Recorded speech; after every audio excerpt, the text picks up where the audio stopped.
За сайн байна уу Бобок байна. Өмнө нь та бүхэнтэйгээ Таншааны нурууны Хантангэр оргилынхаа авиралтын талаар уулзчихсан бол одоо энэ удаа Памирын нурууны Ленин оргил дээр хийсэн авиралтын талаар одоо эргэж уулзж байгаад маш их баяртай байна.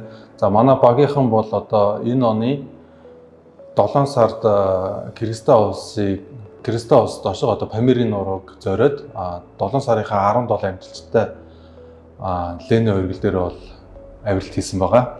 Танай багийнхан одоо энэ Ленин оргилд авирахын тулд маш олон жил Монголдо бэлтгэл хийсэн гэж хэлжсэн л да. Тэгээд ер нь Ленин оргил урд өмнө авирсан оргилуудтай чинь харьцуулах юм бол хэр хүнд хэцүү байсан бэ? За Ленин оргил бол одоо миний одоо амьдралдаа хийжсэн хамгийн анхны одоо 7000-аас дээш өндөртэй юм хайрхан байсан.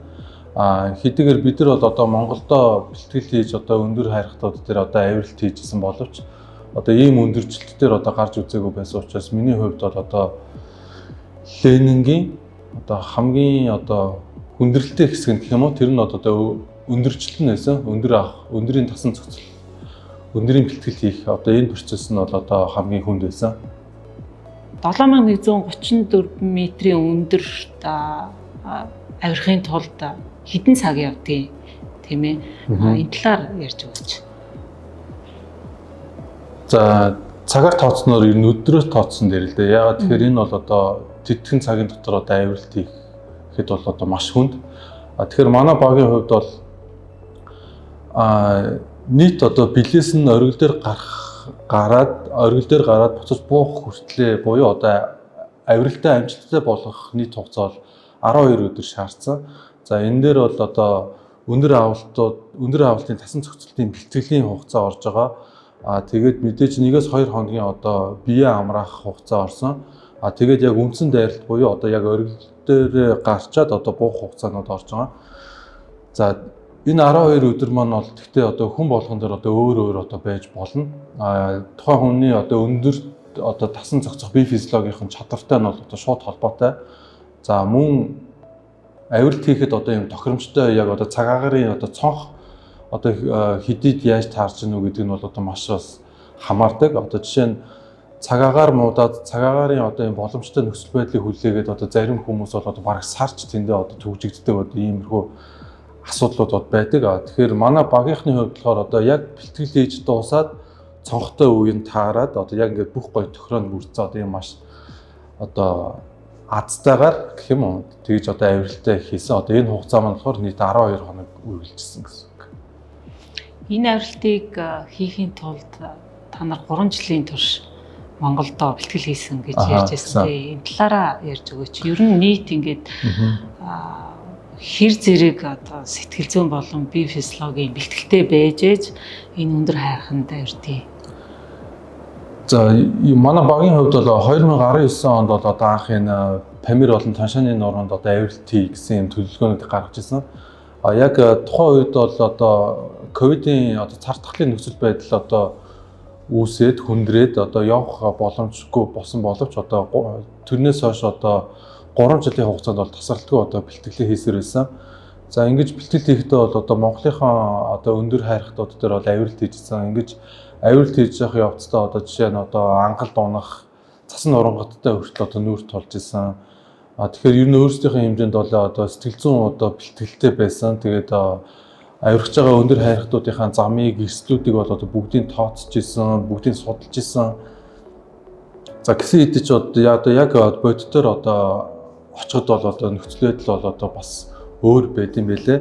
Тэгэхээр ер нь юу гэж зөвлөхөө гэвэл урт хугацааны тогтмол бэлтгэл одоо хийх хэрэгтэй. Тэгээд мөн хүүтний бэлтгэл одоо хийх чухал. Сэтгэл зүйн бэлтгэл одоо яг тухайн хүнээс өөрөөс нь хамаарна. Тэгэхээр маш том ангалууд дээр одоо маш тийм одоо цаг агаарын хүнд нөхцөл байдал дээр яаж өөрийгөө одоо сэтгэл зүйн доктортой байлгах талаар одоо тиймэрхүү талын бэлтгэлүүд хийвэл илүү тохиромжтой гэж бодож байна. За тэгэхээр Монголдо маш их бэлтгэл олон жилийн хугацаанд хийгээд тэгээд энэ Ленин хайрхан дээр очиад авиралт хийхэд ялгаа маш их байв уу?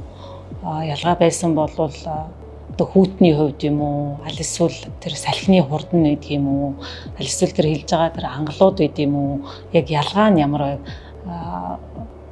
Энэ талаараа ярьж өгч. Яг Монголынхан зөвхөн уулуудтай харьцуулах юм бол одоо яг тогтцын хувьд ч гэдэг юм уу, тиймэрхүү зүйл төр бол бараг нэг сүртэй ялгаа гарахгүй. Миний хувьд хамгийн их надад зөвхөн мэдрэгдсэн ялгаа бол өндөржилт дээр бол одоо яг өндрийн нөлөөнд орж ирсэн учраас тэрэн дээр бол ялгаатай байсан. Бас ангалууд нь одоо яг уулынхаа бэлэр бол одоо маш их ангалуудтай байдаг. Camp 1-ээс camp 2 руу явах зам бол ялангуяа бүр битүү ангалууд байдаг. Тэгэхээр энэ бол одоо маш том хэмжээний маш том юм өсөн хавтангуудаас ингээ бүрдсэн ингээ тэдэр нь хагарсан юм том ангалууд байсан. Тэгэхээр өмнө нь болохоор тийм ангалуудыг бол бас яг нүүр тулж удаагүй учраас одоо тэдүүд нь бол бас илүү содон, өөр, ялгаатай, хүнд санагдчихсан. Энэ ангалта танаа нэг багийн гишүүн унж байгаа тийм одоо дүрсийг кинонда болгож авч чадсан байлээ шүү дээ. Тэгээд яг тэр моментэд юу гэж бодогдож ирсэн бэ? Нэг чинь одоо ингээд ангал руу унчаад байх үед сэтгэл зүйн хувьд их айц төрж ирсэн үү? Тийм, яг бид нар яг camp 1-ээс camp 2 руу явж байхдаа манай багийн нэг гишүүн бол одоо ангал руу ойролцоогоор бараг 4 м, за 3-аас 4 м орчим бол одоо унсан. Тэгээ би бол яг арт нь одоо хамгаалах үүрэгтэй явж исэн. Тэгээд тэндээ хамгаалт тавиад тэгээд одоо бас азтайгаар амжилттайгаар ингээд татчих гаргасан байгаа. Тэгээ яг тухайн үед унсан үед бол ерөнхийдөө бол одоо тухайн үед одоо шоконд ороод паникцсан байсан юм шиг байгаа. Яг одоо яг тухайн үеийнхээ одоо эрсдлийг одоо ингэж бодтоор дүгнж чадахгүй ингээ бүх юм л одоо ингээ баг автоматар хийжсэн. Тэгээд бүх юм дуусны дараа яг одоо аюулгүй газар очиод одоо camp 2 дээр майхандаа ингээд очиод ингээд яг ингээд цай ууц сууж хахад одоо ингээ гар марччихээд яг ингээд тэгэхэд л одоо айдас мэдэрсэн. Яг өмнөх юмнуудад бол одоо яг баг айхц завгүй байсан гэх юм уу? Яг ингээд паникцсан ингээд бүх юмнуудаа ингээд автоматар ингэх ёстой гэж тэгж хийжсэн. Гэхдээ ер нь бол бас мэдээж маш их айдас бол мэдрэгдсэн тэн дээр.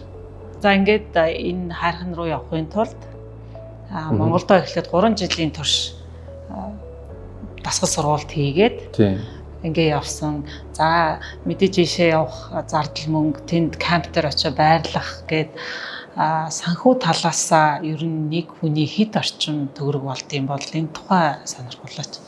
Санхүү юу? За бид нар болохоор сая бол Таншааны Хан Тэнгэр ойргол, Памирын Ленэ ойрголгийн хоёр ойргол дээр ингээд нийт 43 хоног хавцаа явчаад ирсэн.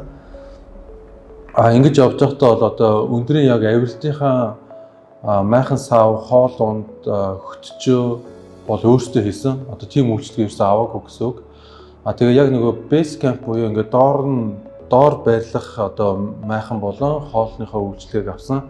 Тэгээ мөн одоо хот хоорондын ингээд нөгөө тээврийн үйлчлэгээнүүдийг бол авсан. Тэгэхэд бол нэг хүний ойролцоогоор 13 сая төгрөг орчмын зардал гарсан. Тэгээд энэ зардал дээр одоо нэмэгдээд өмнө нь 2019 оноос хойш одоо Монголдо бэлтгэл хийжсэн зардлууд бол одоо бас ойролцоогоор 3 жилийн хугацаанд бол бас нэг 10 сая төгрөг байгаа. Тэгээд мөн саяныхаа одоо 7000 м өндөр одоо энэ ууланд хийх авиралтандаа зориулж одоо яг өндөрчлөлт нь одоо таарсан юм хувцсуудыг одоо мэдээж базааж явсан байгаа. Тэр маань бол бас нэг ойролцоогоор 10 гаруй сая, тэгэхээр нэг ойролцоогоор 30 сая төгрөгийн зардалтай явсан баг. Тэгээд энэ зарлууд дээр бол одоо багц энтрийн зардал ороогүй. Ягаад тэгэхээр тэр бол нөгөө өмнө байсан учраас яг одоо шинээр үүссэн зарлууд бол тийм байна. Яг өөртөө ч адилхан тэр хариултыг зориг гэж байгаа хүмүүст зөвлөгөө өгье гэвэл хамгийн чухал юм юу байх юм тийм ээ? Энэ талаар өөрийнхөө сурсан туршлагаас хуваалцаж. Зөвлөгөө өгье гэж бодлоо. Ер нь ууланд авирдаг хүмүүст зөвлөгөө өгнө шүү дээ, тийм. За тэгэхээр ер нь миний хувьд бол ер нь зөвлөгөө бол нэгдүгürt бэлтгэл байх хэрэгтэй, хоёрдугаар бэлтгэл байх хэрэгтэй, тэгээ гуравдугаарт бас бэлтгэл байх хэрэгтэй. Бэлтгэл бол хамгийн чухал. Энэ дээр бол манайхан бол одоо дан биеийн бэлтгэлээр одоо ойлгоод байдаг. Мэдээж биеийн бэлтгэл бол маш чухал. Сэтгэл зүйн бэлтгэл маш чухал. Өөрөө бол одоо маш сонирхолтой, дуртай явах юм хүсэлтэй байх хэрэгтэй. Үүний хажуугаар бас дараагийн бэлтгэл бол одоо багаж болон хувцас хэрэглэлийн бэлтгэл бол одоо маш чухал. Биеийн бэлтгэл болон сэтгэл зүйн бэлтгэл одоо маш сайтай байсан ч гэсэн одоо жишээ нь тохиромжгүй курчиг хувцастай ч юм уу. За ядаж одоо муу биелэлтэй байхад л одоо ер нь авиралт бүтлгүүтэх одоо магадлал одоо өндөрсөн. Тийм учраас одоо тэр талынхаа бэлтгэлүүдийг бол маш сайн базааж явах нь бол зүйтэй.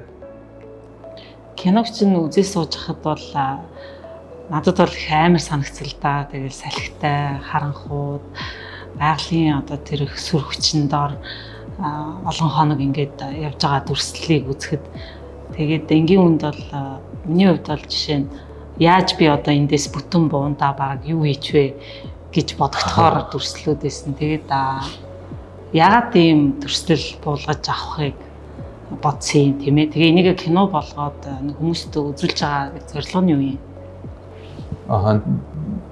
Миний хувьд бол одоо өмнө нь бол одоо Монголынхаа юм сайхан үзэсгэлэнт байгууллагаар юм гоё уулуудаар ингэж авиралтын аялал хийж явахдаа болохоор яг тухайн өөрийнхөө үдсэн харсан юм гоё байгалуудыг юм үзэмжлэх газруудыг бол одоо ээждээ үзүүлэх зорилгоор анх юм зураг хөрөг авч одоо видео хийдэг байсан.